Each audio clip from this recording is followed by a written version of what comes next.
दादी,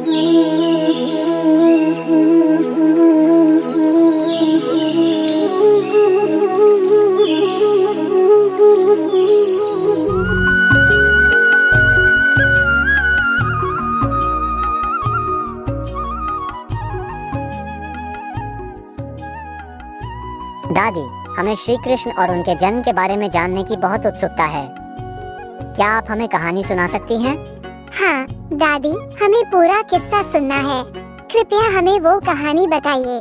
बिल्कुल मेरे प्यारे बच्चों, तुम्हें ये कहानी जानकर बहुत अच्छा लगेगा। ठीक है, बैठो, मैं तुम्हें सुनाती हूँ। बच्चों, श्री कृष्ण भगवान विष्णु के अवतार माने जाते हैं।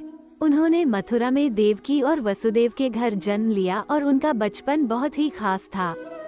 दादी, श्री कृष्ण का जन्म कैसे हुआ था? द्वापर युग में भोजवंशी राजा उग्रसेन मथुरा में राज्य करता था। उसके आत्ताई पुत्र कंस ने उसे गद्दी से उतार दिया और स्वयं मथुरा का राजा बन बैठा।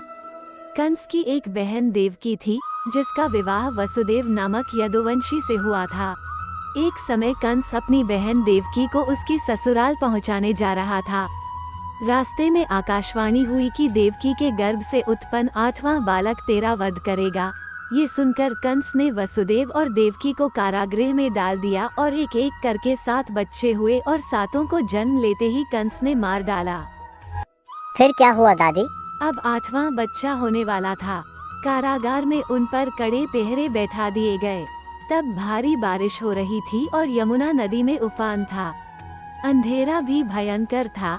जिस समय वसुदेव देवकी को पुत्र पैदा हुआ, उसी समय संयोग से यशोदा के गर्भ से एक कन्या का जन्म हुआ, जो और कोई नहीं, योग माया थी। श्री कृष्ण के जन्म लेते ही कारागृह के द्वार स्वतः ही खुल गए और सभी सिपाही निद्रा में चले गए। वासुदेव के हाथों में लगी बेड़ियां भी खुल गईं। उसी समय वसुदेव नवजात शिशु रूप श्री कृष्ण को सूप में रखकर कारागृह से निकल पड़े और अथाह यमुना को पार कर नंद जी के घर पहुँचे।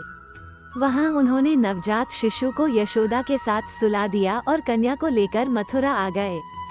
वाह दादी, ये कितनी अद्भुत कहानी है। हाँ बेटा, ये कहानी हमें ये सिखाती है कि भगवान हमेशा अपने भक्तों की रक्षा करते हैं और धरती पर धर्म की स्थापना करने के लिए उतरते हैं।